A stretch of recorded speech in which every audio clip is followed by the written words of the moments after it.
We're going to get started. It's 9:30. It doesn't look like we're organised to go because the lights are off, but there is a reason for that this morning. So welcome everybody to eRock this morning. We always start with an opening karakia. So here we go. Tuia ki runga, tuia ki raro, tuia ki roto, tuia ki waho, tuia tātou te tangata, ki te kaupapa o te hui nei, ki te kaupapa o te rangi nei, mōri ora ki a tātou katoa. So translated, that is bind above, bind below, bind within, bind beyond, bind us the people, to the purpose of this meeting, to the purpose of this day, breathe life into all of us. Kia ora. So just some housekeeping things. The lights are off for our first member of our public forum. They will come back on afterwards. So we have, for your information, we have an emergency exit here and over here in the event of some sort of emergency. We have toilets out in the foyer, so out and to your left from this direction. Please be aware that we have media in the room and that this meeting is being live streamed and is available on YouTube afterwards. If you could please keep your microphones muted until you're given permission by the chair to speak. And if you could turn off your camera and microphones for those that are online during breaks. We've done that. If anyone needs any hearing assistance today, it is just next to the lovely Mairead who's standing by the door. And if you need help with that, she's able to help you. Now, apologies. I just have notification of an apology of lateness from the Deputy Mayor as he is in another meeting. Oh, and Councillor Greening is having issues with technology, so he's unable to join online. So, but he is attempting to. Sorry about those problems. We have been having a few this morning. We also have like to acknowledge Councillor Morgan and Kinnamonth who are joining us online. Do we need to? No, I'm not going to bother. Okay, so we have, today we will be doing public forum. The information regarding public forum is we have people speaking on behalf of 3 groups. They all have 10 minutes each. If there is time left within that 10-minute period, it does allow for questions, although councillors can only ask questions of clarification. And just for awareness, we do have Councillor Mayling will be leaving at 1 o'clock because he has another appointment if we haven't finished by then. And we may have we will be having a quick update from Gwynny after the close of the meeting, just an interest thing, so it shouldn't take too long. How long? As long as you like. As long as we like. Okay.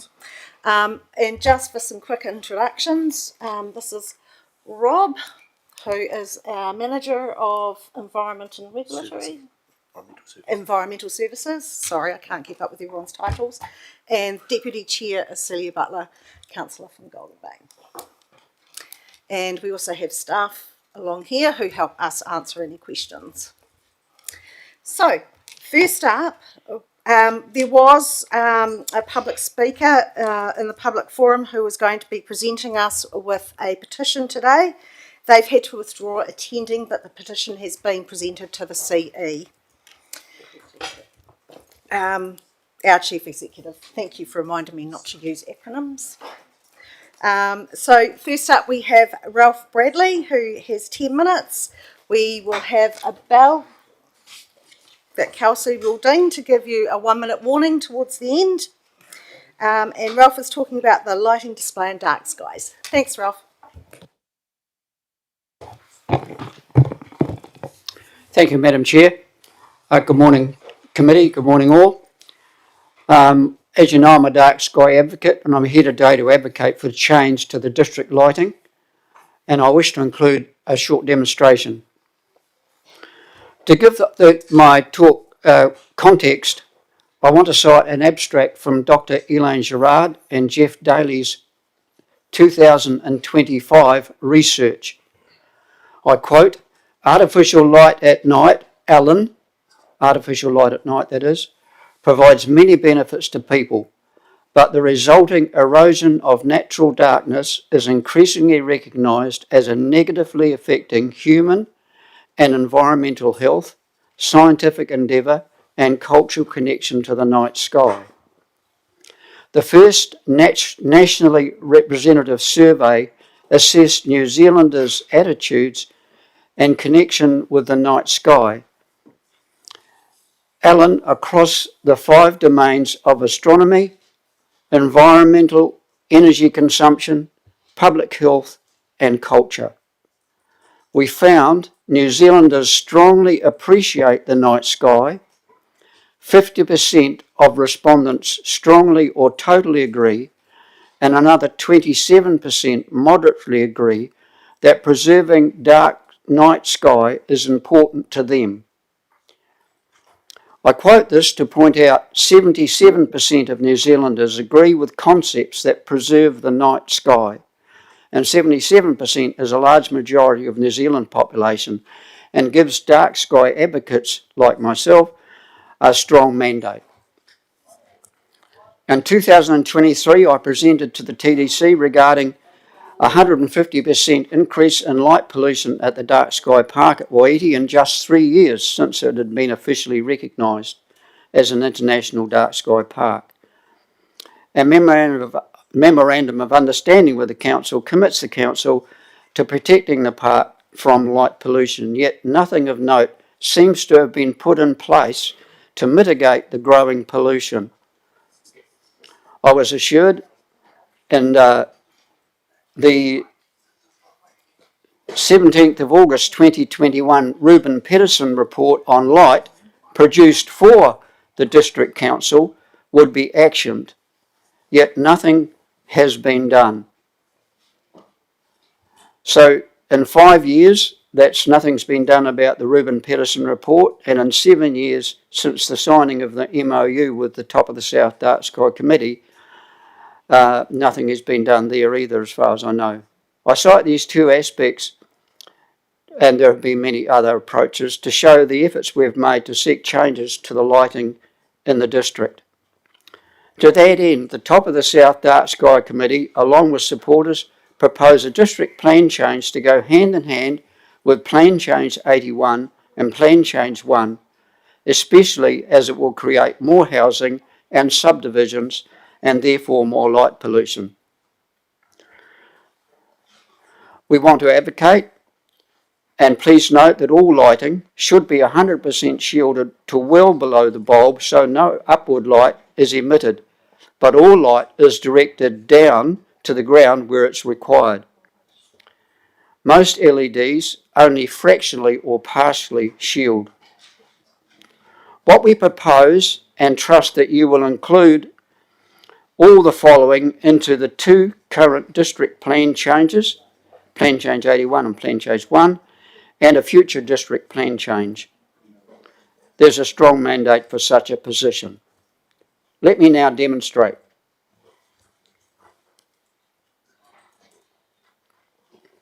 The light you see up on the wall, I'm sorry for those who got their back to it, but the light you see up on the wall, and I'm sorry that we can't make the room any darker, but this light is what we call 4,000 Kelvin.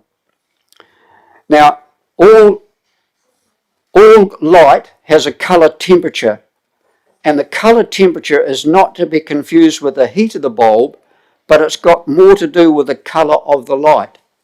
So when we talk about kelvins, we're talking about the colour of the light, not the temperature of the bulb. The higher the Kelvin, the whiter the light. So this is a 4,000 Kelvin light. This is what the council puts up round our streets. 4,000 Kelvin. You'll notice it's quite white, and it has a, if you see it in the dark, it's got a little bit of a bluish tinge. What we think and believe and are asking for is that all lighting in the CBT, that's in town cities, be a maximum of 3,000 Kelvin. And here is what that looks like. So you can see it's not too much different, but it's just slightly more orangey. So I'll go back again. That's 4,000 Kelvin. And that's 3,000 Kelvin. So you're seeing now just a bit of an orange tinge to the light. And what we're asking is that that be the maximum on all lighting in the centre of towns. In all urban spaces, that's where the glare and light penetration into private property is a problem. To provide a more protective night living environment, we are requesting that we drop again the kelvins down to 2.7. And that's 2.7. Not much different, just a little more orangey. And we're asking that all lighting in rural areas be limited to 2.2 Kelvin, much like the old sodium light. And that's what that looks like. Still good light, still see plenty, but it's just chopping out the white and the blue light, which is causing so much harm. And in sensitive areas where only if lighting is actually essential, in parks or by seashores, 5k from dark sky preserves, what we're recommending is that we go in these sensitive areas to an 1800 Kelvin light, and that's what that looks like. So that's 1800 Kelvin. Again, quite nice light, but it's just more orange. It's the sort of light we should all have in our bedrooms at night. So help us adjust to a night before we sleep. We're also requesting that private land, we follow Glenorchy's example, and they've got written into their district plan change that in private land the location and direction of lights do not cause glare to other properties, roads, public places, or degrade the views of the night sky. So we would like to see that also included in our district plan. Now I've got a list of 8 actions which we would like the council to do. I don't know whether I need to read them out or whether you can just go through them later if I've still got time.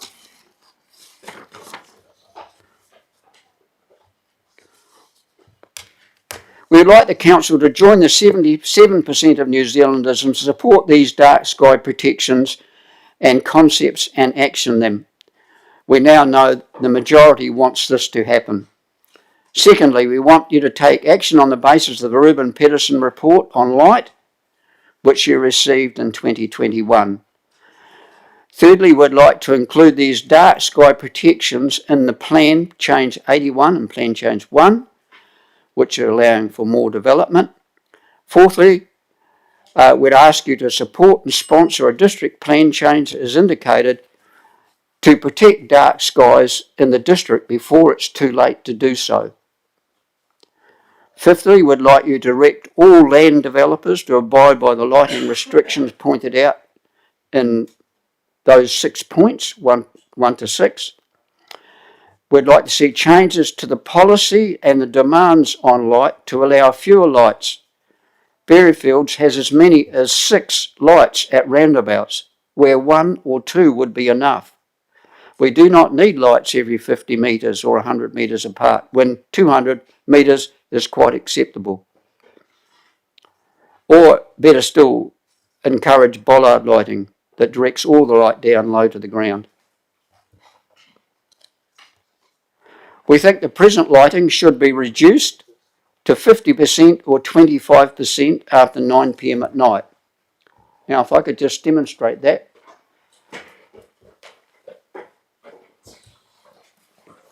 Oh, my unit's gone crazy here.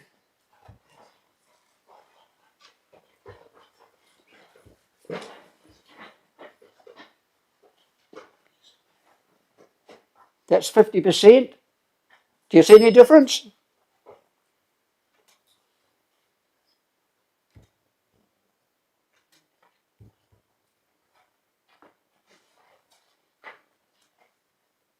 I've dropped it down now to 48%. See any difference in the light? Not much. So you can drop it down to 25% easily and still have good light at night. So it doesn't need to be run. It doesn't need to be run full all the time.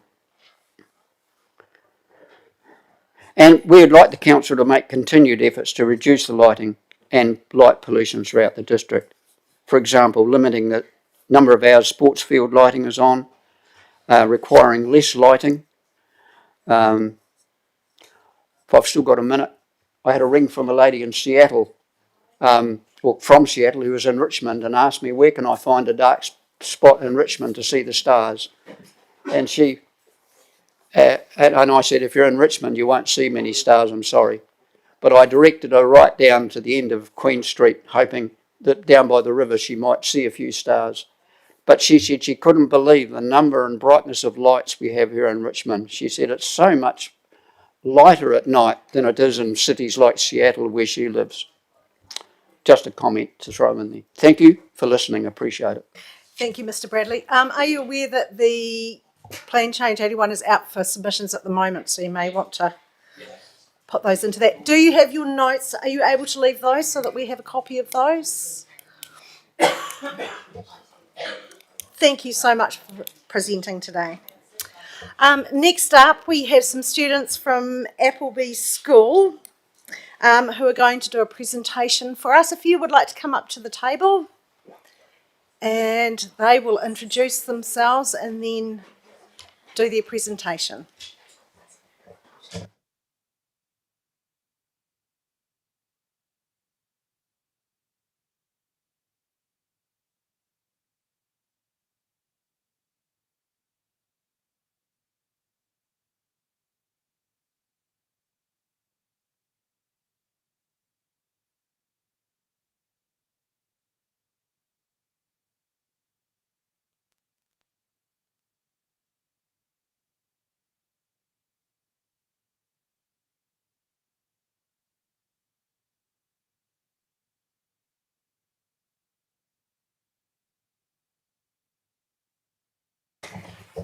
Are you ready to go? Hi, I'm Hugh.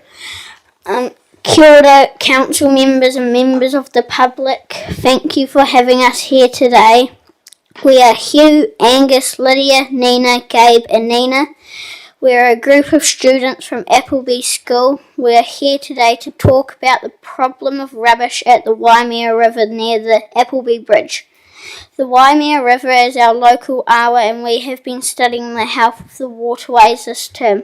We are comparing the Waimea River with the Brook Sanctuary, which is protected, and we notice lots of differences. Hi, my name is Angus. One of the biggest problems we saw at the Waimea River is dumped rubbish. This is why we wrote to the council and Mayor to help our river. We have received a letter back to help us and we want to thank you for reading our emails and answering us. We've now seen that there's lots of problems that we've noticed already been identified by you and beginning to be resolved. It's great to hear that there's lots of things can now be disposed for free. Hi, I'm Lydia. We were thinking it could be advertised more. Could signs be put up around our area or even at the river itself that shows what can be dumped for free at the Richmond Resource Recovery Centre? For example, signs at the river saying tyres, batteries, building materials, etc. can be dumped for free along with recyclable stuff. We have talked with some of our community who didn't know there was this free service, so we think signs could help. Another sign could say, Fines and cameras are in the area. At present, you can drive under the Appleby Bridge and along the riverbank, which are both sites where we have found a lot of household and large dumped rubbish in the vegetation. We think the area should have limited vehicle access so people cannot drive their rubbish near the river to dump it in hidden out-of-sight areas. These areas could have a locked bar gate or be barricaded off completely.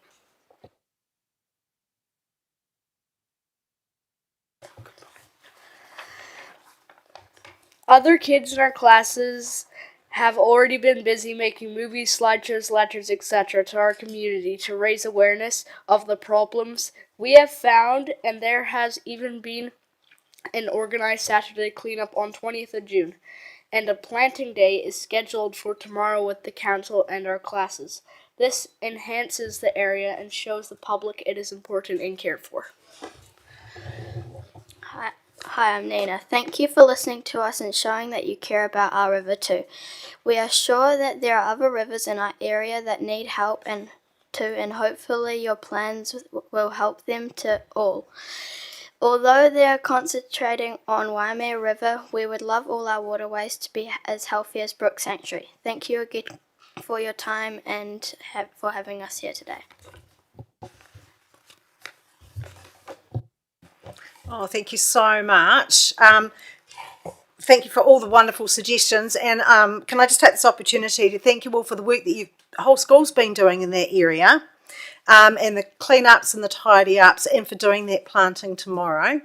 Are there any councillors who have any questions that they would like to ask our presenters? If you're okay to take questions, are you okay to, if there's any?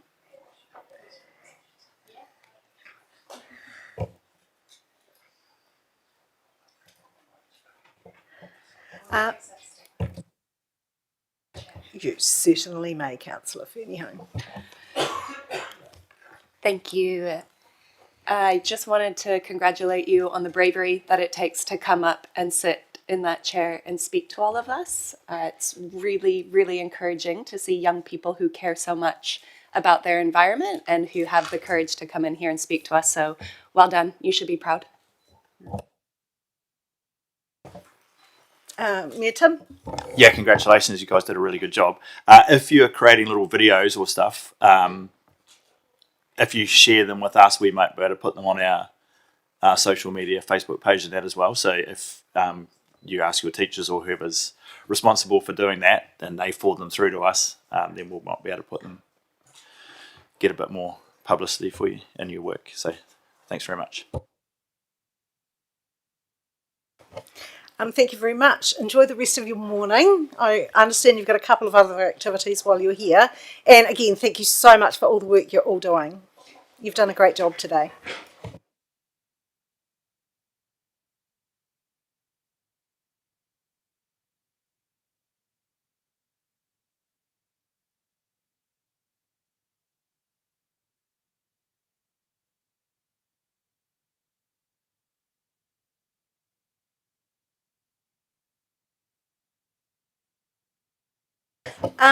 Right, next up in public forum, we have Rose Renton.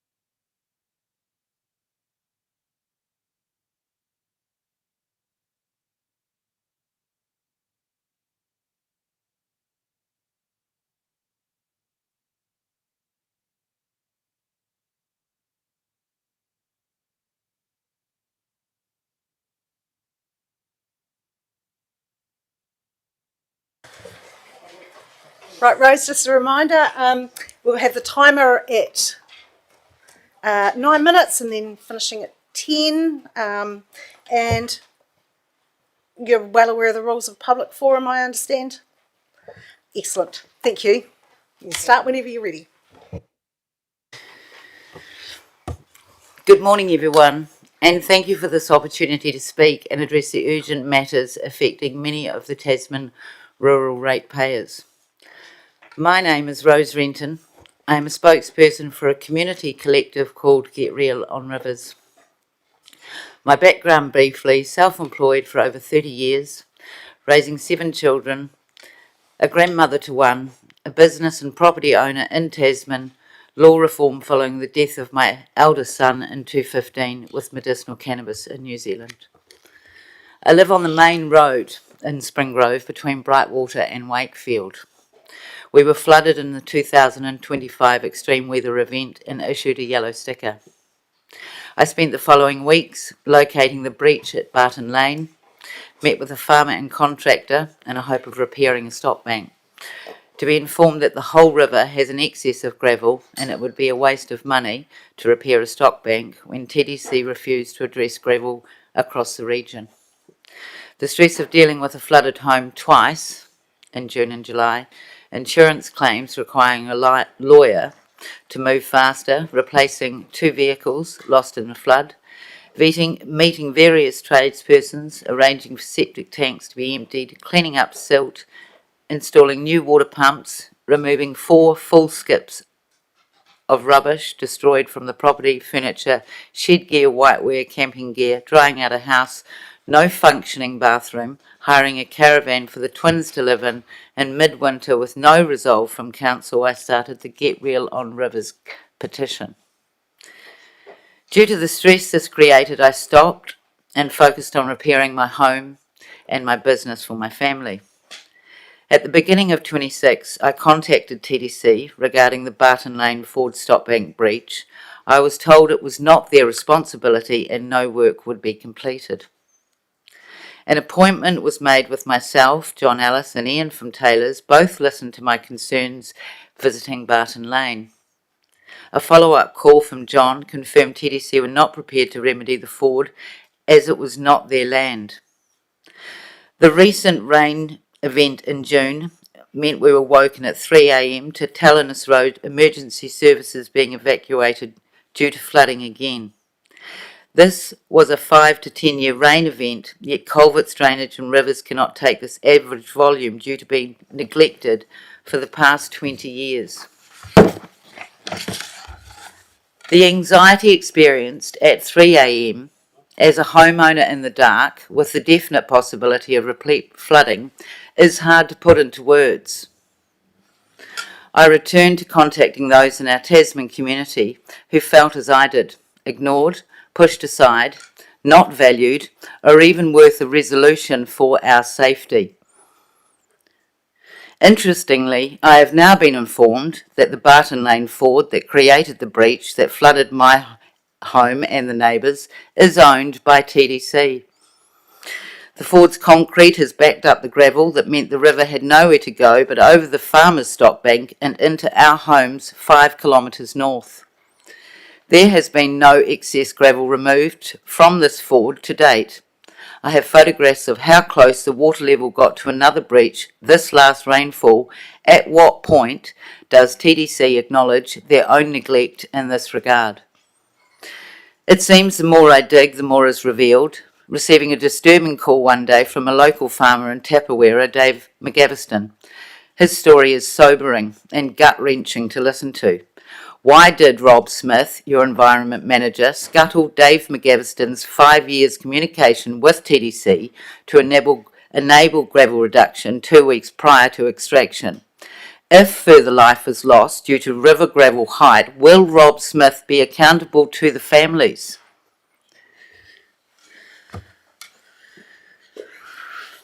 The 1952 built one-way bridge on Higgins-Tallinus Road corners is now grossly inadequate for drainage.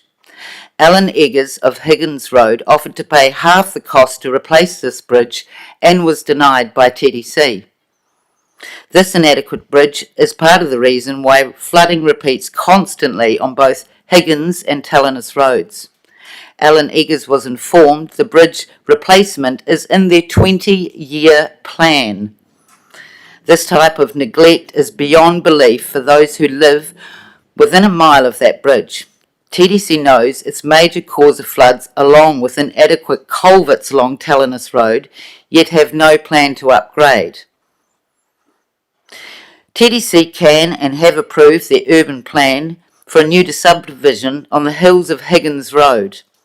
No current infrastructure can absorb that, make it make sense. The callousness of your decision making is hard to comprehend.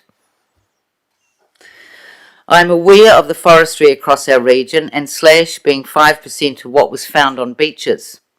After visiting Tunnycliffe Reserve, owned by TDC, my concern is the gravel runoff during logging and its 20-25 year cycle into rivers. Do you have the data on this natural outcome from local logging regarding gravel?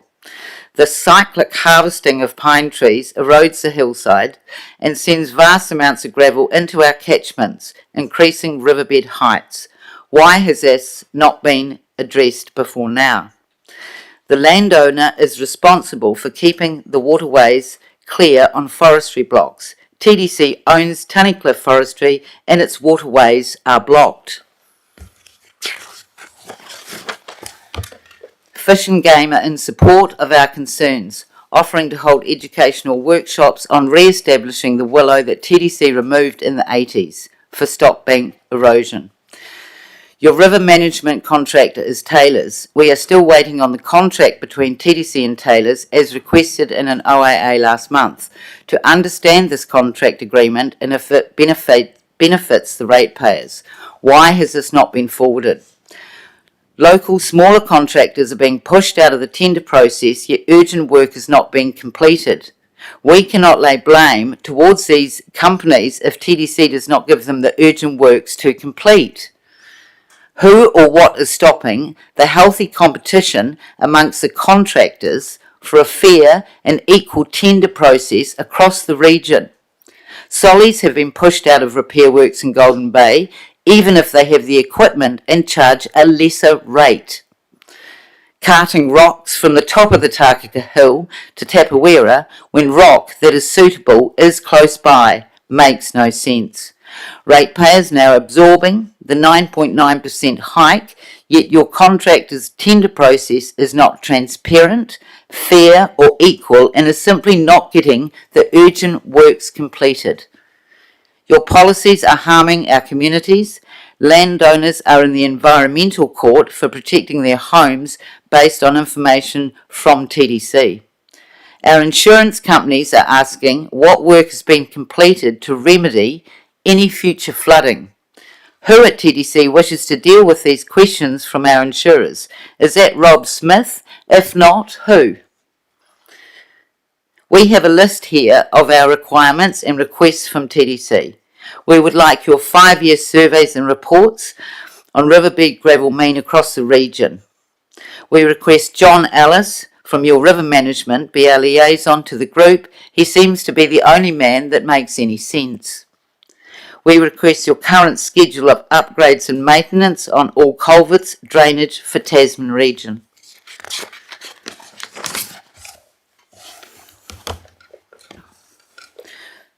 We ask you listen to the people and action urgent repairs within a set time frame.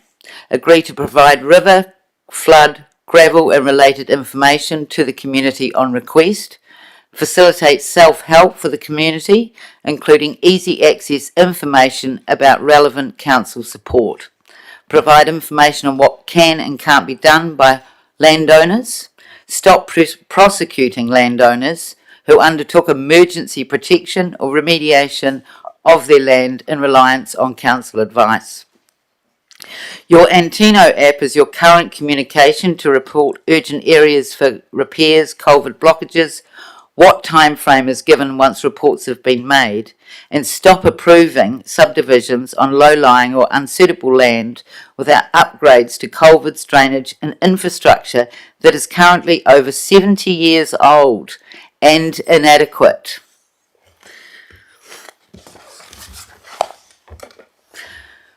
Property and farm owners throughout the Tasman region are in contact with me daily to join our group in a desperate hope to be heard. We will not wait another year for you to sort out your finances. We will respond with protest and continue to gather signatures on our petition. Do not underestimate your rural community, who are the backbone of the New Zealand economy and lifestyle. The environment should not come before human life. It must be worked together with transparency. If you have no money, the central government must be contacted under the Fast Track scheme for emergency funded work. That, as our council, is your job, not ours. Thank you. Thank you, Miss Renton. I think, how are we going time-wise? Over? Okay, we're over time, so we don't have time for any questions. There was an awful lot in your submission, so thank you for taking all the time to put that together and for your supporters for coming in today. Can you leave that with us? I've got a commitment that we can come back to you with a response, clarifications around the large number of questions and ideas within your public forum today. So are you able to leave that with us? Thank you so much for coming in.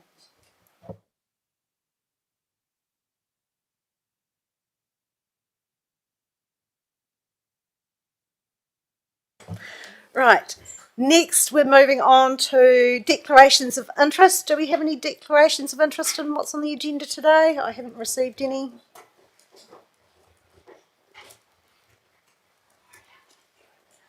Take that as a no. Next up we have confirmations of minutes. So we will be two sets of minutes. We've got the minutes from the meeting of the 12th of May, and then we will be doing the confidential minutes from the meeting of that same day in the open part of this meeting. So can I have are there any amendments or anything that's been raised out of those minutes? And can I have a mover and a seconder, please? Councillor Fernyhough moving, seconded Councillor Melling. Excuse me, I have a tickle. I'd like to move that they are true and correct record of the meeting. All in favour, please say aye. Aye. Any against? Motion carried. Next up, we have the reports, starting with the temporary road closure. So we have Jamie coming up to the table. Jamie, hopefully we've all read the report, but you're welcome to give us any information you'd like. Thank you, Madam Chair, and good morning, councillors. I don't have anything to add to the report. We still, in the report I mentioned, we would update you with any objections that had been received after the preparation of the report. There have been none, so I'm happy to take questions. Deputy Mayor Maru. Thank you, Madam Chair. Happy to move. Councillor Melling. I'm happy to second. I think this happens once a year. So, happy to second. Do we have any other questions? Okay, I'd like to put the motion. All those in favour, please say aye. Aye. Any against? Motion carried. Thank you. Right, next on the agenda, we have the fast track approvals delegations report. We have Lakin and Leith. Take it away. Through the chair, good morning. This paper seeks delegations under the Fast Tracks Approvals Act. It's come up because there's been a pre-substantive application that's come in, so our team, Resource Consents team, needs powers to respond, and they'll be subject to review when we bring a new updated staff delegations register to council on the council workshop on 23 July. I take the report as read and happy to answer any questions. Do we have any questions, councillors? Councillor Neubauer? Yeah, thank you. Can you help me understand what is council's role traditionally through the RMA process for a plan change?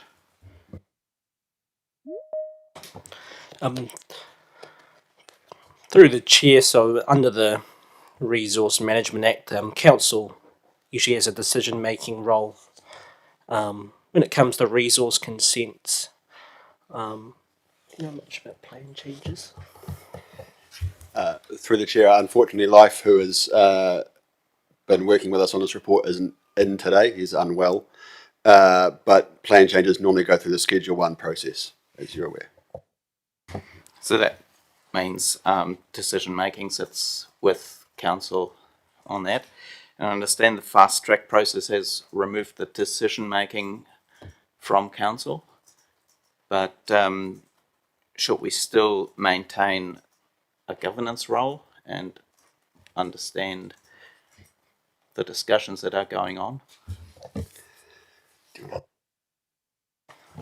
Through the chair, so the fast tracks approval, it is a separate process from the resource consents, but you're correct that under the fast tracks approvals, it's the decision making sits with the independent panel appointed by the minister. In terms of what sort of comments are sought under these powers, it's usually like technical advice and information relating to consents, which is why the staff have sought a delegation. But I understand that there is sort of scope within the Act for council as maybe as an interested party to make submissions on applications as they arise. But in terms of the responding to requests for technical advice, our recommendation would be for that to be delegated to staff, and if the committee is interested, they can report that back as required. Would it be unusual for council to approve such technical advice before it goes out? Through the chair, it wouldn't be consistent for what they do with the resource consents, and you would have seen in the report that there's quite a tight time frame that they need to respond. Some of them between 5 to 10 working days. So they thought that they could provide that advice directly without taking a committee or council resolution. Would you suggest that this particular project sits more in the space of a resource consent or a plan change? Through the chair, it is more similar to a resource consent, just a different process, that streamlined process under the fast track. It's not a plan change. It's more consent for activities and developments to occur. Thank you. Councillor Greening.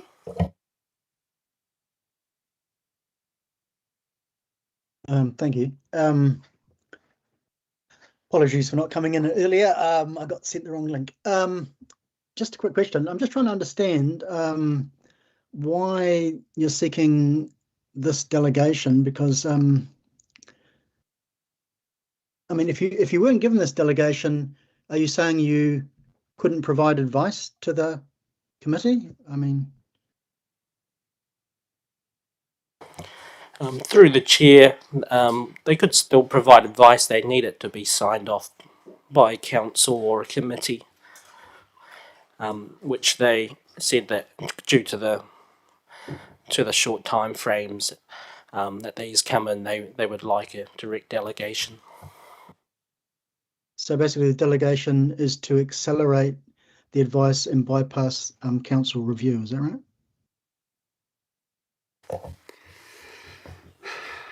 Through the chair, the reason for the delegations are to allow staff to respond within the timeframe set out in the Act.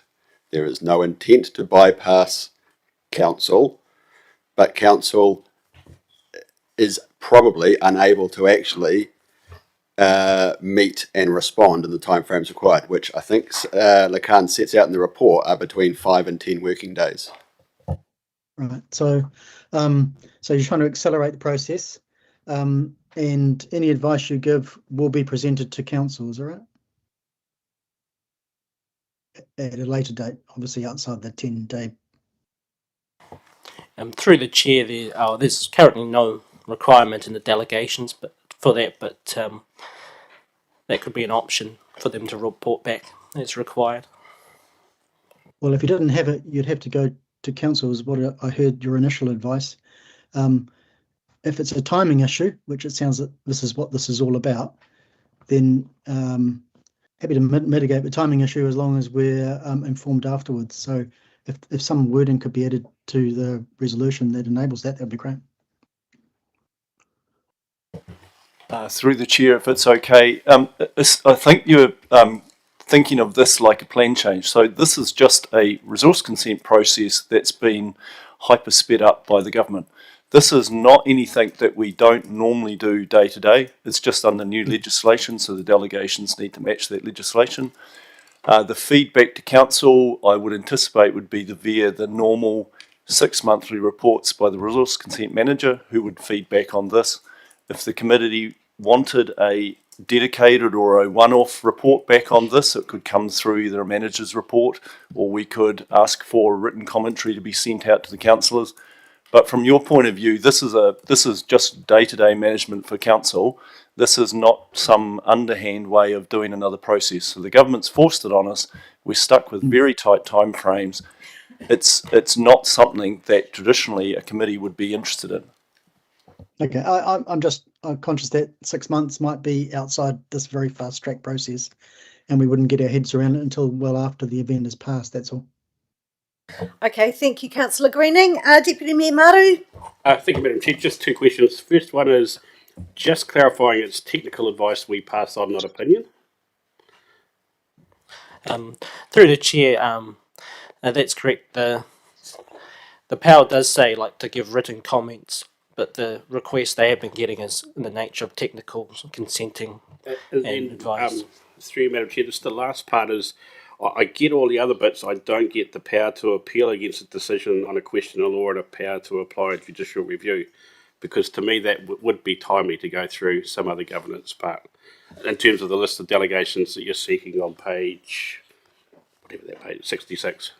So I get the fast track process. I don't get the additional legal or judicial review process to be delegated. If you've got a comment on that. Through the chair, these were the full suite of powers that could be delegated, and we thought because it's going to be subject to review as part of the full delegations register, we could just include them now.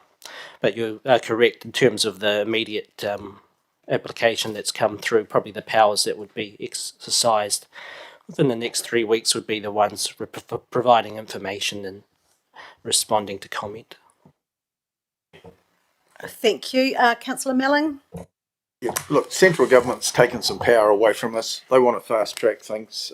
This is relatively straightforward to me. So, but I think a report back would be good. But I don't think that needs to be in the motion. So I'm happy to move it.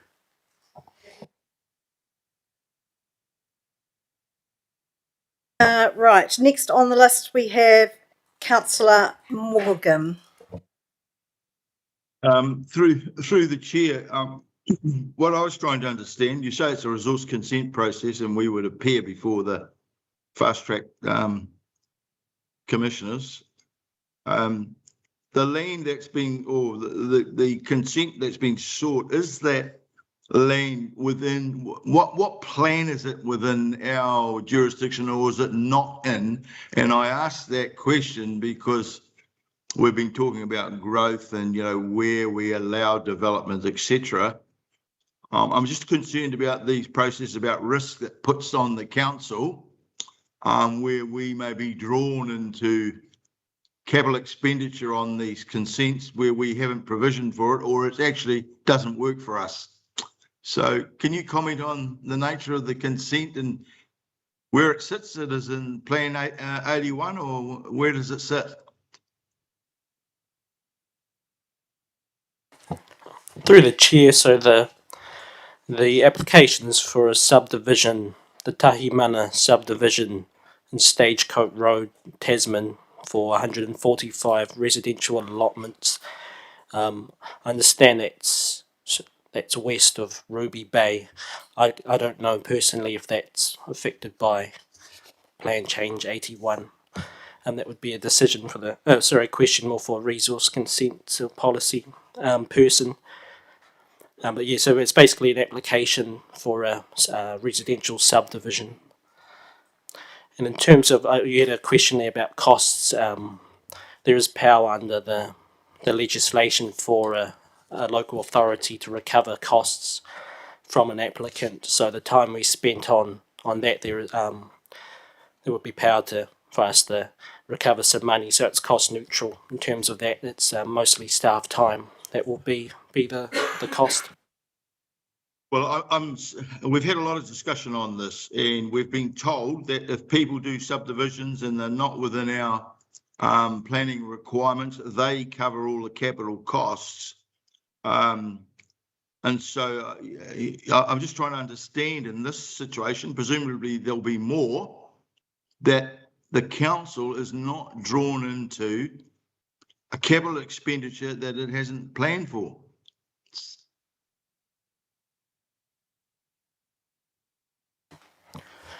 Through the chair, so in terms of the costs under this, so the costs are council's role is providing advice to the panel in terms of the capital. In terms of the actual decision to build it, that's not a decision for council. That's a decision that's made through the independent panel. So we don't have any control over whether it gets approved or not. So you suggesting under this resource consent process, the fast track panel can determine what we may or may not put into a development of this nature. Is that what you're saying? Through the chair, what I understand is I did look at some plans and I did see there were easements for council infrastructure and that type of thing. So I probably can't comment too much on that. It's just sort of the consenting. But it might be that they approve a consent that has some council infrastructure, and we don't have any control over that. Okay, so through the chair, I mean, obviously, I don't have any issues with officers talking to the panel, but it's quite clear that we need reports on these sessions because we are potentially vulnerable and at risk. And I'll leave it at that, Madam Chair. Thank you. Mayor King. So in terms of the feedback we provide and the technical feedback we provide, can that cover the issues of services and servicing and any implications that we may or may not have? I'm assuming in this case, largely this is serviced on site given its location, other than perhaps roading and transport. But is that the sort of advice that we can either be asked to provide or provide through the process that we're talking about? Through the chair, I would say yes. The power is expressed quite broadly as power to give comment and provide information. So I would say there would be scope within the powers to provide comment on those types of things. Yeah, so that's what I'm assuming we are going to be providing alongside planning advice and other environmental related issues that may or may not arise or effects that may or may not be managed. I'm assuming that part of our role will be to say, yep, this is either, we don't have an issue with this. However, we want to acknowledge the fact that the infrastructure needs to be provided, or that we don't have it in our 10-year plan to provide a road, for example. And therefore that needs to be considered as part of your decision making. So assuming that that's the case, then I think what people have said, which is having a report back, and whether it's just through the manager's report back to this meeting that says we put in here, we provided information into the fast track process in relation to this particular item or another one that might pop up, and just circulate a copy of what the advice was provided. I can't see any issue with that being done at all. Yes, it's in retrospect. I think people have acknowledged the timeframes are super tight, and then it's just a case of us being informed, and there will inevitably be questions, and whether it's in relation to this development or other ones down the track, from members of the public and ratepayers and residents groups that say, well, what input did you have, and what was the information the council provided? And we just need that reported back to us so that both we and they can see what it is we have inputted into this process. Yeah. Councillor Walken, can you just mute yourself online, please? Councillor Butler. Thank you. Yeah, this complicates our planning process, the fast track applications, and I just wanted a clarification that given that we have no idea if we're going to get more and how many, and so this these delegations, they will be in place and will be used for future fast track applications. Is that right? Through the chair, yes, that's correct. They will be as well subject to review when we look at the full delegations register in July. And I can give you an update that just on publicly available, there is currently 3 that are listed on the Fast Track website. So there's the Tahimana subdivision which has been referred, and there's 2 others which were listed in the Act. We haven't been invited to provide comment yet, but those are the Mapua Development and the Hope Bypass. So there's potentially 3 that we would be asked to provide comment on. But those 2 are listed in the Act, so they've already been going to a substantive application. And the Tahimana is at a pre-referral application stage. So if we don't get asked, that means that we basically have no input. That's the situation, isn't it? I mean, we're completely dependent on being asked. Through the chair, I should say, under the Act, the panel was required under certain sections that they must consult with the local authority, so we would be approached. So I'm sorry, I should have said when we are asked for, we consult, not when we're invited. Thank you. Thank you. Councillor Woods. Thank you. Through the chair. Yeah, when I read this paper, I looked at clause 5 where it says Tasman District Council, is not a decision maker under the fast track approvals. And so I read it from there. Everything else became obvious that we are only going to participate in making recommendations to this panel. I think the key separation here, though, is that the management delegations will provide good factual information around such as the infrastructure, but the elected members would have provided that community voice. So from like the subdivision just mentioned now, the ward councillors have received already considerable feedback from the community on issues around that subdivision. And so I want to just ask, can the council provide that community voice to management through that delegation so that that community voice goes through to the panel? And I'm not entirely comfortable with the fact that the council is no longer a decision maker on these consents, but that is outside of that's done, that's central government. It's probably what indirectly we've asked for freeing up these processes. This is it, slapping us in the face, isn't it? So so can I ask that what would have come through the ward councillors can go through that delegation, that there's a process where the community voice is still presented to that panel?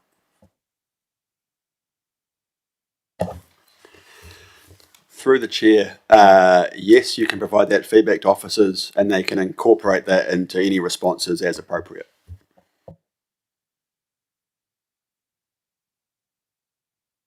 Okay, is that an answer to your question? Okay, thank you. Councillor Neubauer. Thank you. Just coming back to my question about whether this is more of the nature of a resource consent or a plan change.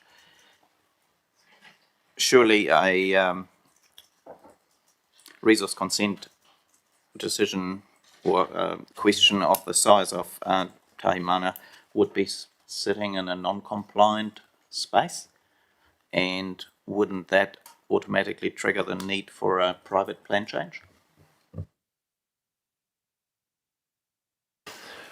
So remember, we are beasts of statute, and so there is no opinion in this process. This is a normal resource consent process, so if it was non-compliant, it would most likely go to a hearing. So if it doesn't meet those controlled activities, then it's most likely to go to hearing. It wouldn't go to a plan change. you could apply for a plan change if you were doing something separately at your own cost, but this is a normal resource consent process being hyped up by a legislation that allows it to go through very fast. The whole idea here is to facilitate rapid consenting. So we are just following a resource consent process that just is much faster than normal. So all of the delegations you've been asked to approve are the same kind of delegations that we would use with the resource consent process, but just amped up. So there isn't time to come back and ask questions, because the whole concept of fast track is to make things happen fast. So think of it as a resource consent, not as other issues. So the same with our infrastructure. We put that input into those resource consent processes, and we hope that our independent hearing panel take everything into account and deliver a robust and sensible outcome.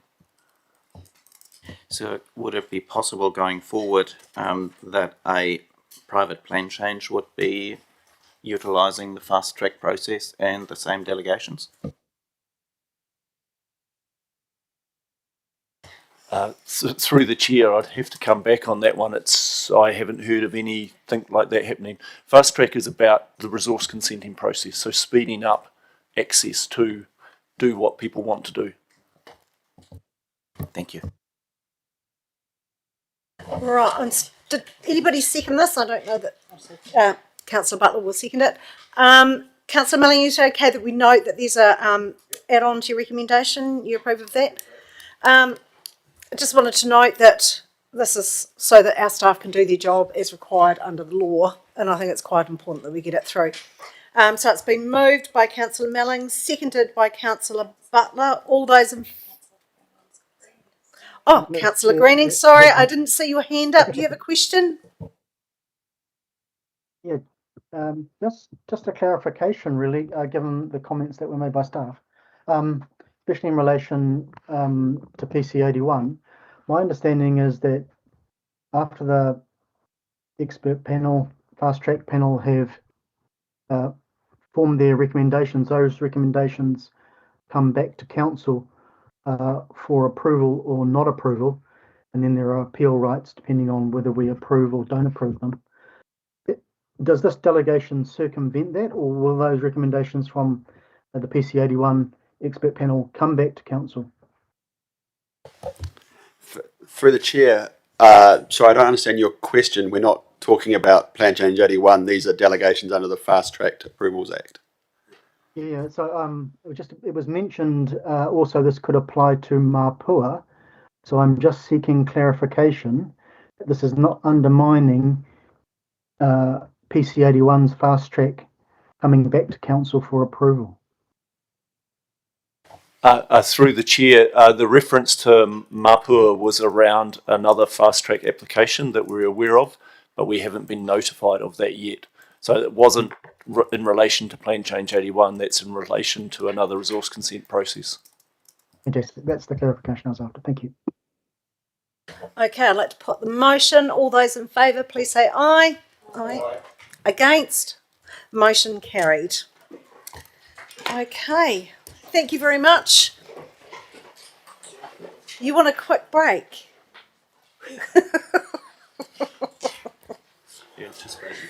Are you anticipating a bit of time? Okay.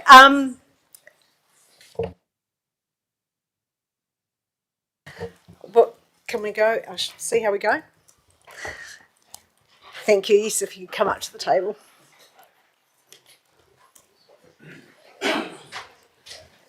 Okay, so this is the Digital Innovation Progress Report.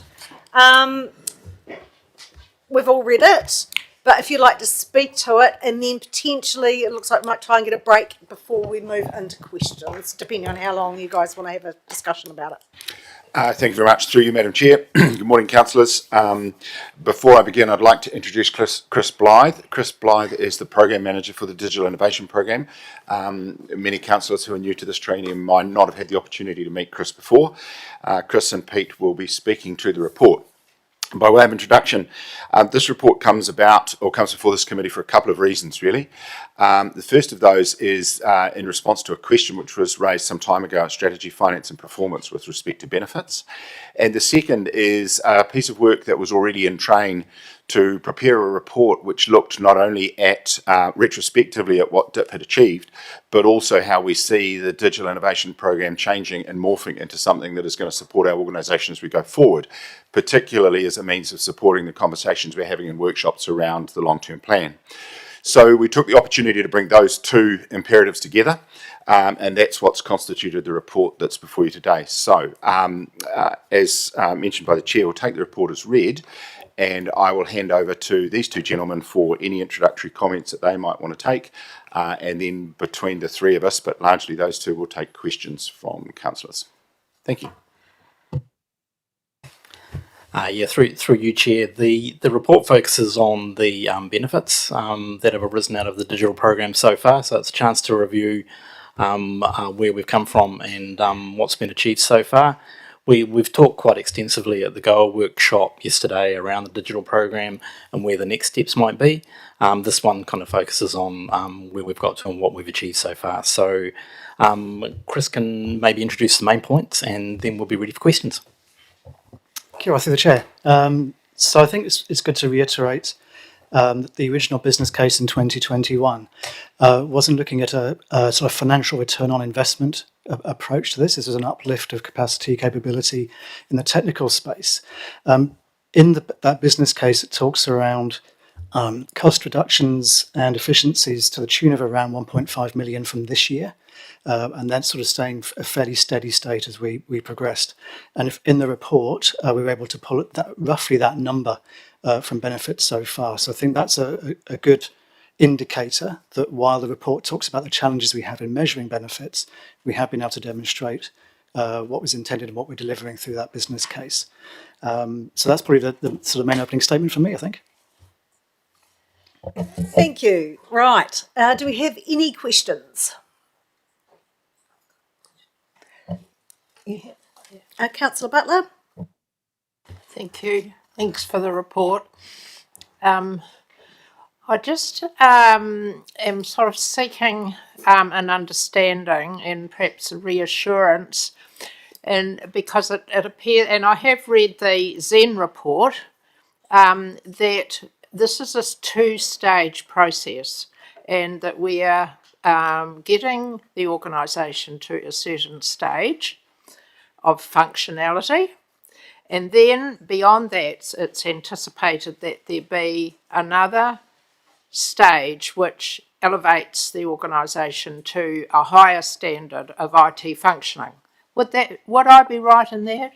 And so my question is, how much do we need to commit to that second stage? And how much can we, continue to function at a point? I mean, if we got to the situation where we had to actually, really cut down on expenditure, are we at a point where we can actually, where we've achieved a certain amount and that we can actually benefit from those achievements without necessarily going to the higher level? Because I do note in the Zen report that there's definitely a distinction between the two, and that the anticipating the higher level would be taking us to a level which would be among what would be expected to be a very high functioning IT system. So I think just some clarity around that would be really good. Thank you. You're essentially correct there. So we talked yesterday that the work we've done so far has modernised around 60% of the digital technology landscape. We can now continue to keep improving and keep getting benefits without a huge further investment in technology. We haven't done some of the important bits, such as our core finance system, and we are currently looking at how we progress that through our modern finance work stream. So it's entirely in our hands how much more we want to commit. But regardless of what is committed, there'll be ongoing improvement and efficiency. We haven't really seen the efficiency externally in terms of both council operational efficiency and also an improved experience for our customers in dealing with council. So that's in the early stages, that's emerging. We've seen a lot of underlying core foundational improvement. And so going forward without a major investment, we can keep working on that further efficiency improvements. And so just one more question. Under our long-term plan discussions, then we can be looking at where that level could be set. Yeah, that's exactly right. And one good example is the council's coming back together in a workshop in August to look at the both the opportunities and the risks and a path forward with AI, because we're all in agreement that AI potentially has a really good opportunity for council, but also has to be managed properly and managed correctly. Thank you. Councillor Neubauer. Yeah, thank you. It's not so much a question, more of a comment. I just wanted to say thank you for that report. It really helped me to put the whole digital innovation program, which was this amorphous thing in my head that I couldn't put anywhere. It kind of located that in my framework a bit better. Thank you very much also for the glossary. It helped interpret some of the language used in the report.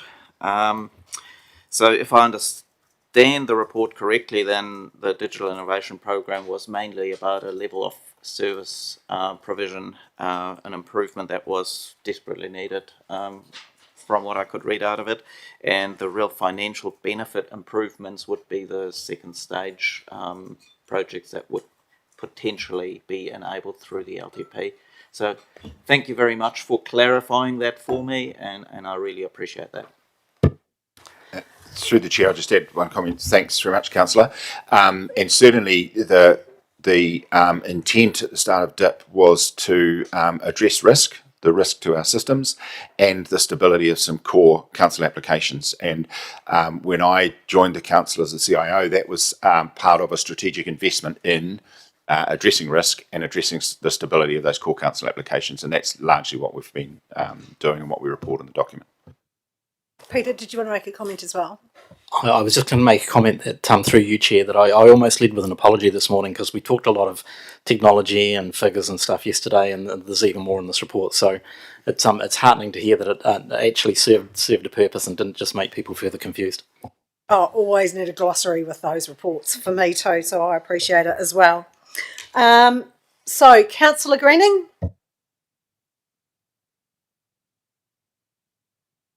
Thanks, Chair.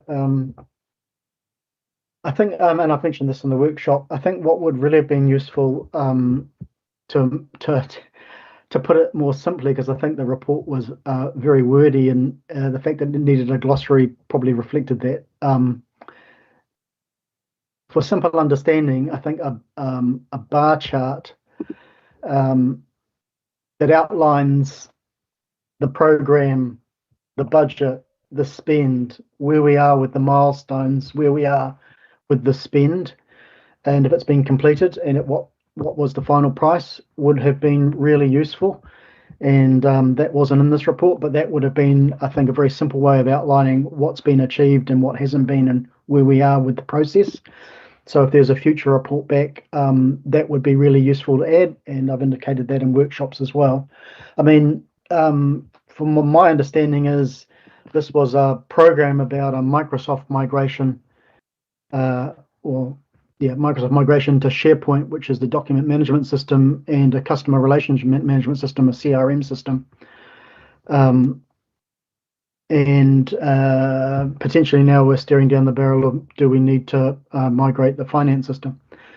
So for $15 million, it does seem quite a lot. So a little bit more of a breakdown on each of those projects and the spend and what the milestones are would have been really useful. And I didn't see it in this report. Tracking the benefits, was a little surprised that we had to go to a consultant to identify the benefits. But anyway, and to be really frank, I'm not too sure that the benefits that were outlined were that meaningful. Redeployed staff isn't really a saving. It might be for one team, but over the organisation it isn't. And I think a few minutes a day or week is again not that meaningful for a $15 million investment. Early days, it could be argued, but if there's to be meaningful savings, I would expect them to be shown in operational cost reductions, in terms of actually we've saved recruiting new staff or we have reduced staff. I don't think 8 minutes or 8 hours a year is really going to justify a $15 million investment. Through the chair, thanks for your observations, Councillor. The DIP program was never characterised as a Microsoft investment. It was characterised as a risk and stability program. We embarked upon a Microsoft program having done a lot of research and analysis into whether or not we replace some of our core council applications with dedicated and established local government ERP systems. Microsoft was the subsequent choice that we made after that because it presented us with a number of architectural benefits and the opportunity to scale both horizontally and vertically, so the sorts of things that we discussed yesterday. So, and in addition to that, the EDRMS, SharePoint in the Cloud solution, which we refer to as Doris, was something which actually preceded the DIP, but a lot of further investment in that platform has occurred as a consequence of DIP as we've sought to refine and enhance that platform. If there's any other questions with relating to benefits and things, I'll pass to my colleagues for a comment. Okay, thank you for that. Councillor Morgan. Thank you, Madam Chair. Firstly, thanks for the workshop yesterday and a further report. Having thought about them both, I would reiterate the management consider Mark's comments around the simplicity of reporting in what is generally a complex area. I understand that we've put in that foundational work and we've progressed that well. But it seems pretty clear to me, as I said yesterday, we're going to have to address the financial system, and probably sooner than later. From what I hear, the costs are of servicing it and only really having that system because of the cost of transitioning. I suppose my comment about this, a $15 million investment, normally we'd want to pay back on it and you would want a return on it. In this case, we're looking for efficiency gains, as you said in your business case, etc. So they need to be translated simply so we can see that, particularly since we've potentially got a $10 million investment coming up that we're facing as a council looking forward. Certainly for me, I'd like, going forward as the reporting comes through, to have absolute clarity on, the benefit of the spend and what it's doing to the organisation, because clearly in our overhead costs, the digital costs, IT costs are growing, which you would expect them to, but you would expect that investment to flow into reduction in costs in other parts of the council. So I'll leave my comment to that, Madam Chair. Thank you. We've got another couple of questions lined up, but I have everybody is wanting to have a quick break, and I had promised that we would squeeze one in. So could we please just have a quick 10-minute break, and then we'll come back to, I have Councillor McNamara and Wood so far on my list. If we come back, maybe 11:05.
Are we supposed to just be asking just questions at the moment?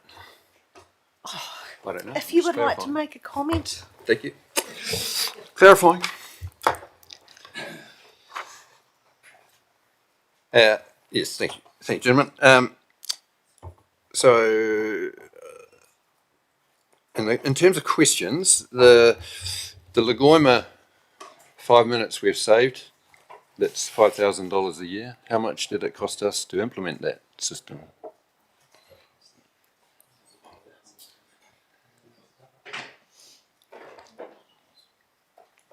Through the chair, we're thinking it was around the order of 5,000, but I think that was just staff cost. Is that right, Pete? Yeah, it was an internal project, so it would have been our team members. So it's time. And a similar question in terms of the dog registration. How much are we looking to spend there for? How much are we saving? What? We haven't done that analysis yet on that one. Okay. That's even more concerning. So this is my issue, is that we're seeing that value realisation is in the next phase. We had undefined council organisational metrics and baseline measurements. Tracking was largely subjective and lacked traceability. Other priorities influenced projects without refreshing benefits. A lack of ownership of changes within council. It doesn't read well, the report. So, and then I hear that even going forward, we're doing a project on dogs, but we don't know what it's going to save us or how much it's going to cost. Concerns me. Through the chair, on the point around the dog registration, so that isn't actually on a timeline to be done just yet. So that was in the scope for the CRM initially. When we found we'd basically bitten off more than we could chew with the CRM, that was one of the projects we paused. So to the councillor's point, where we want to get to is to be able to work through the investment and the benefit before we commence a piece of work. So the work on the dog registration is parked for now. And when we get back to that, we would then do that analysis. So we're reflecting in this report that we're learning about how we business case and measure benefits. The conversation we were having earlier in the break was around how some of them are very intangible. And things like the going into the cloud gives us a whole lot more we're able to be much more resilient. Things like major earthquakes. We can get online anywhere more easily now. Our data is protected, and it's really hard to put numbers on that. And there is a number in the report around the Waikato experience, where there was an estimate of the cost of them being out of action for a certain number of days. So it's really hard for us to measure that risk avoidance that was very much about the first phase of work. So it's just, there may be 2 points there, but I thought I'd put that in there as an example. And I'd just add to that too, that whilst there might have been a very modest sum saved with respect to Lagoima, for example, the investment in the platform and the investment in the workflows are the things that made that possible, and it will make other similarly small but important savings possible. Had we not invested up front in the way that we have with our platform and our approaches, we would still be somewhat in the dark ages, and we wouldn't be able to realise any of these benefits, and we wouldn't be able to realise any of the benefits which we see accruing in the future through things like AI, for example, to use a really topical a topical thing that we're looking at the moment. So it's not a straight line between the investment of 15 million and the savings of 5,000, 700,000, 600,000, those numbers that are in the report, because there is so much that is associated with our investment that is either cost or risk avoidance, and or has allowed people to transition to what we term higher value work. And I know that's a phrase, or that's an outcome that doesn't rest well with some people, but nonetheless it's a true one. Thank you. Through the chair, I understand there's an investment up front, but even then, how we're choosing priorities going forwards,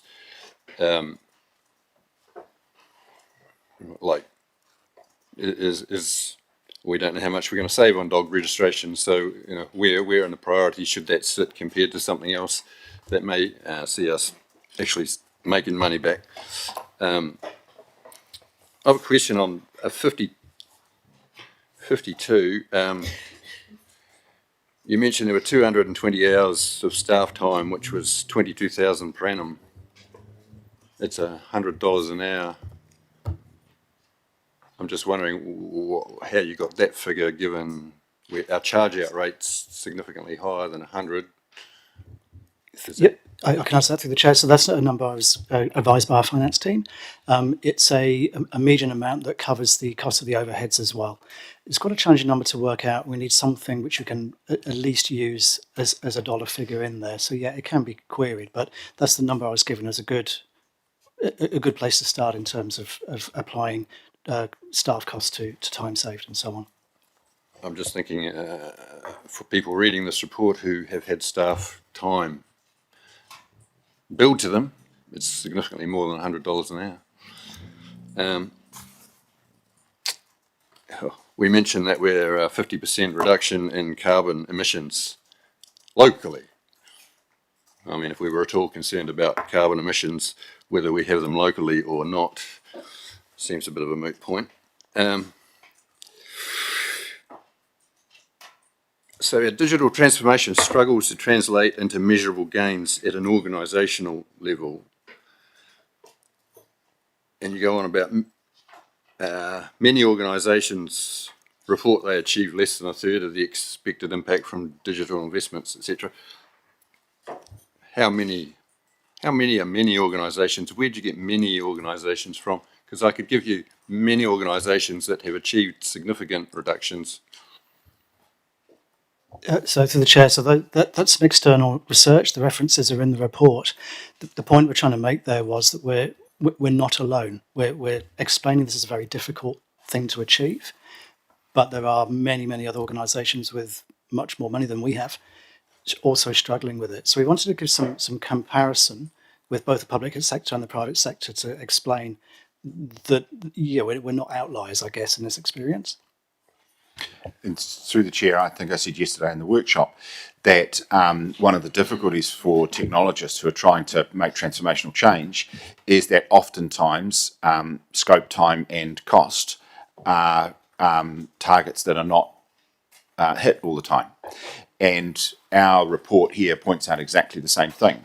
And am I happy about that? No, I'm not particularly happy about it. But I am enough of a realist to know that in the space of digital transformation, there are a lot of unknowns, there are a lot of subjectives that mean it is oftentimes difficult to be precise around exactly what your scope is going to be because it emerges as you go through the transformation. And there's no better example of that than when we embarked upon what was originally a replace magic thing, and through a process of analysis and understanding the needs of the business, that became the first stages for us to implement a CRM, because that was our path to a better customer relationship journey. So I think when we talk about many organisations, I think we only need to look to what is available in public utterances on digital transformations. And we had a conversation the other day about MBIE. MBIE was brought up, and I said that I don't think it's helpful to consider what we're doing in terms of a digital transformation to talk about MBIE, a product that, according to the press, cost $33 million and delivered nothing. And this report clearly points out that whilst we have spent $15 million, we have delivered a considerable amount in terms of protecting our organisation. And I get that and appreciate that. But I guess as somebody who sat around here 5 or 6 years ago that was pushing for us to move into digital transformation, at the time we were envisaging it would have an impact, for example, on the amount of staff that we would need going forward. And I guess that's sort of an expectation that most businesses out there have and are seeing, is a realisation in the number of staff needed when you've got a superior digital system. So it does concern me a bit that I've not heard anything about staff rationalisation in the next 6 years or whatever it was you mentioned for stage 2 rollout. That wasn't a goal. So and through the chair, it wasn't a goal. at the start of in the 2021 long-term plan and the digital innovation program and the blueprint didn't explicitly say that there would be staff rationalisation. And I'll repeat again what I've said often, that my stance on that is that the days of the word processor replacing the typing pool will not come again. And I said that in public session in a council meeting back at about that time. What we did talk about, though, was a lessening of the how would I describe it? A lessening of the pace of growth in staff numbers would come from efficiency gains. But over the course of preparing this report and the number of conversations that we've had in workshops, there's quite a useful analogy, I think, if we related to and compared investing in digital transformation, for example, with the cost of investing in a bridge. And the situation that we find ourselves in when you go to build a bridge is that you build from one side of the bank to the other. And you know how far it is across the river, and you know what it is that you've got to do to achieve that crossing. What we find in digital transformation quite often is as we're building the bridge, the bank on the other side is going further away. And there's no better illustration of that to consider what's happening with artificial intelligence now. When we began our conversation in 2021, artificial intelligence wasn't even part of our consciousness in terms of this organisation. It perhaps was elsewhere in much grander organisations. And now we're finding that our digital transformation strategy and our plan needs to pivot to identify something which was really only eventuated for our organisation in the last 18 months to 2 years. So that's akin to the bank moving. You've got the second bridge pier in, and the bank's moved 100 yards further away from you. So that's one of the reasons why it is difficult to maintain scope, and it is difficult to maintain cost reductions, and it is difficult to maintain timeframes because the goalposts keep shifting. And I don't offer that as an excuse for our project or the things that we've done, but I do suggest that that is one reason why it is difficult sometimes to nail these things with empirical accuracy that you might be looking for. And through the chair, I can appreciate that. And it's just, we're spending tens of millions of dollars on digital transformation, and from my perspective, like what you say about the speed of change, I think it's greater than, like you're saying, the word processor replacing the typing pool. I think what's coming is going to be significantly more than that, and it's coming quickly. So perhaps that's going to be a point that will come up often. So if I can through the chair, one of the things that we know about Copilot, for example, is that Copilot has got 1,000 configuration points. Right, so if we implement Copilot broadly, as was part of the conversation yesterday, and we absolutely leverage Copilot across our organisation, there are 1,000 configuration points that we would need to consider in terms of making sure that that Copilot environment is robust and fit for our environment. Now, we're not going to have to touch all of those. I'm not suggesting for a moment that we are. But what I am saying is that there's a lot of complexity underlying some of these things that are so-called paradigm changes in terms of AI. We had listened to a talk from a well-respected researcher who is doing some work for European governments and the United Nations around AI. And her advice to us was that actually you don't need less people, you need more, because of the implications of what AI might have in terms of people's individual privacy and the management and control of information. Now, I'm not saying that I necessarily subscribe to that in the context of our organisation, but for every inference that AI can magically save a whole lot of time, effort, budget, cost, people, I think there is a counterpane which says, yes, but it needs to be implemented in a way, and that takes time, cost, people, budget. So it's not as obvious as it might seem. Again, not trying to excuse it, I'm just saying that it's more complicated than we might think. See, but I guess, for example, our telephone system, plenty of businesses now have a telephone system that's largely run by AI. Just most of our calls are, I don't know, cookie cutter template requests or whatever. So people talking about dogs barking or dogs lost and found or whatever. That sort of thing that we could take automatically, and it could be plugged into a system, and we don't need people to do that. So I guess I can see places where we should be able to reduce staff if we're spending tens of millions of dollars going forward, that's all I have to say. I find it hard to support that kind of spend without seeing some rationalisation somewhere in the business. Can I just say, in many ways, Councillor Butler put it really well, that we're moving into the stage now where we're looking to see more change within the business because we've got the underlying digital foundation to build on. So contact centre is a great point. So both the contact centre and the customer system do have AI capability built into them. And we talked yesterday a little bit about the case management agents, so they can see incoming requests through the portal and work out the best sort of case workflow to place it on. Knowledge management agents, these are built into the technology that we've purchased. So what I suggest the council should be seeking in the coming years is how is council reforming around the opportunity that we have around digital now. If we still structure in the same way, if we still try and process in the same way, and you're not seeing data-driven kind of metric improvements, then yes, something is definitely going wrong. And what we're looking for is to say, hey, this is where we're going to now, and it will be visible and it will be measurable, the work that we do going forward. Right, thank you. Councillor Woods. Thank you, through the chair. My question's more related to scopes of work, particularly around the work streams and the projects within DIP.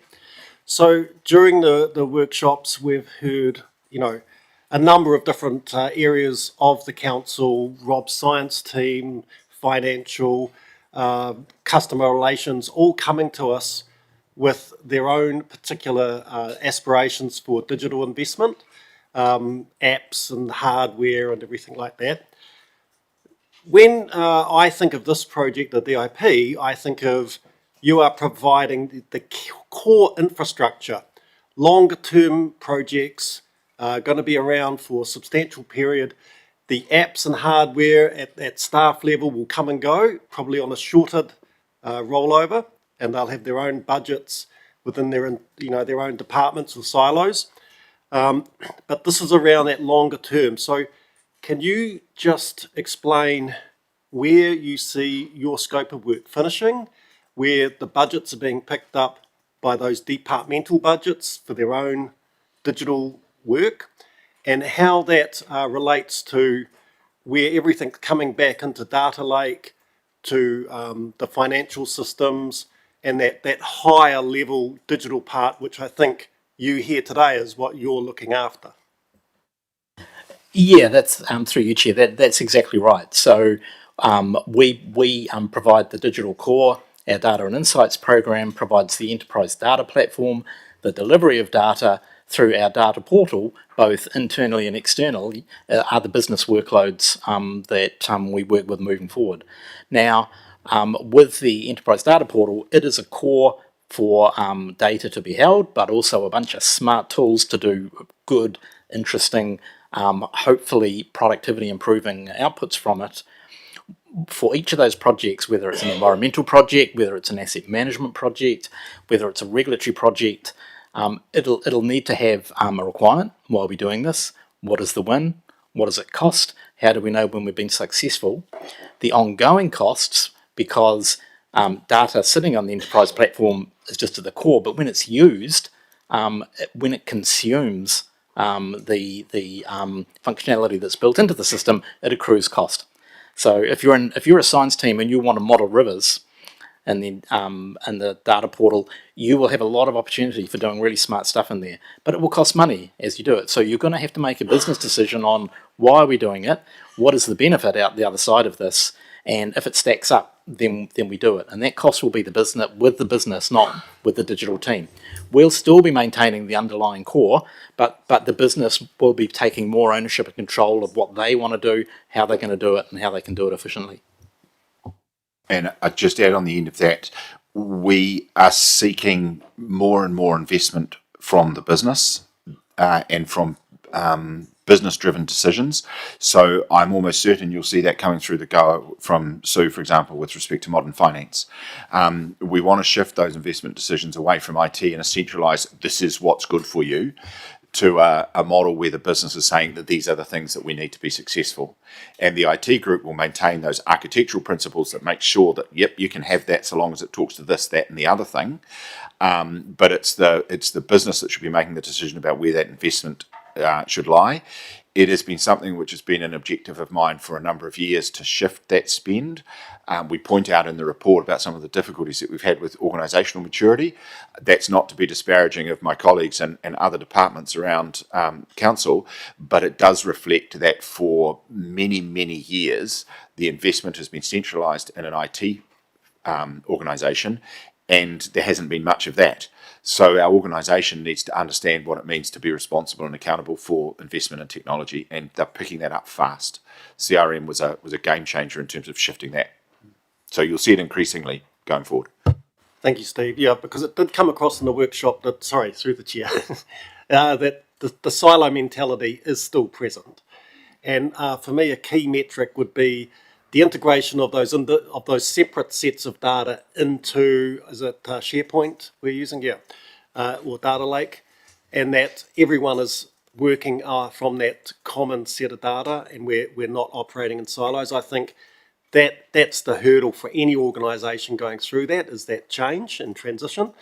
But once you're there, I would expect to see acceleration in the use of that data from other people who previously didn't know where it was or couldn't access it. And I think that is where the efficiency gains will surprise everyone. I agree. Okay, thank you. Councillor Kinnamonth.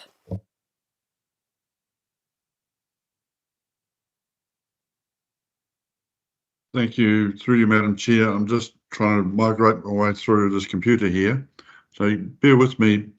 On page 101 of today's report, it's actually in the Zen Consulting report, talks about the business case benefit achievements, and it looks at achievements so far, 50%, 75%, none, and whatever. And it seemed to me that we're maturing in our outlook on how this DIP program is being instituted into our business. But it did make a comment there about project managers struggle to grasp the importance of tracking the benefits and the benefits to our own.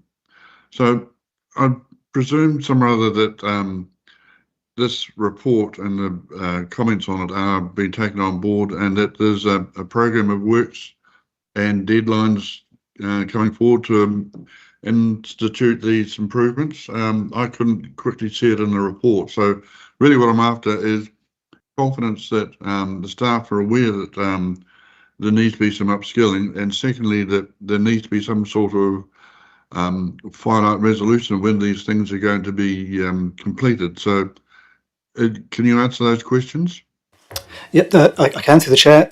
So exactly what you're saying there, Councillor, is what we're doing. So Zen Consulting, who produced this report for us, we're just engaging them to come and give some one-to-one support to our project team.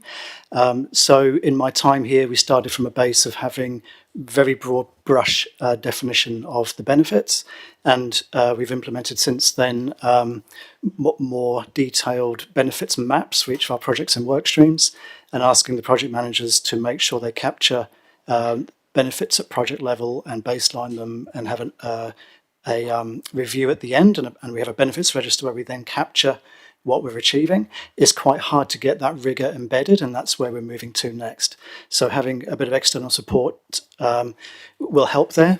Basically, we've got about 6 months of work that's fully committed, and so I'm focusing the team on looking at the next 6 months, getting those really tight, and then as you're going through your conversations with my colleagues here about where we go next, we can sort of think again what our refined benefits are and how we implement that to the next stage.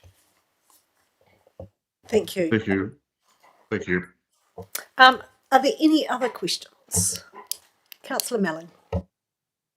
I'm happy to move the report, but I've just got a comment that, to me, when we started on this, it was about reducing risk. And we've got a ways to go yet, but I do see progress. But I do agree with Councillor McNamara. We will want to see at the end there is some operational benefits to the organisations and some savings. computer programs or computer projects are notorious for one, either overrunning time, and two, not delivering. And I think I've discussed this with you, Steve, probably over the last 6 years. And I think ours has been much better controlled in trying to do a whiz-bang thing than what I've seen in other organisations, and then you don't end up delivering. I'm thinking of the National Library, the police, and another one. But one that went really well was IRD. So, you know, there are some good examples, but some bad examples. But small steps, incremental, is a lot better than trying to do it all in one go, whiz-bang, because it can really fall over and hurt you.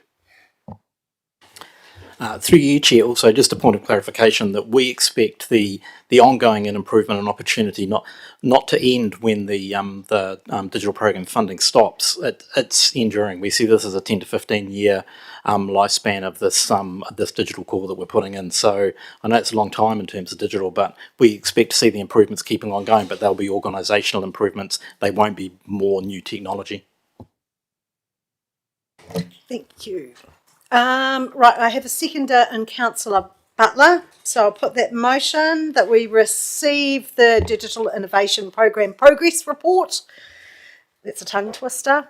All those in favour, please say aye. Aye. Against? Carried. So that brings us to the end of our timetable. I'd like to thank staff for your reports and for answering all our questions so clearly, and for everybody else's enthusiastic participation. Thanks to Flight Deck, you've managed to solve a few problems today. So thank you, and appreciate all the response we hear from the public in the public forum today. Would you like to do our closing karakia for us, please?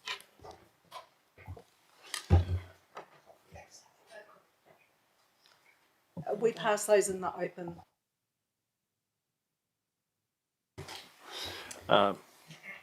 Kia ora, through the chair. So, he karakia whakamutanga, so just to close. Kia hora ti marino, kia whakapapa punamu ti moana. Aroha atu, aroha mai, tina tātou, tina tātou, tina tātou katoa. Thank you. Just a reminder, Gwynny's going to give us a quick update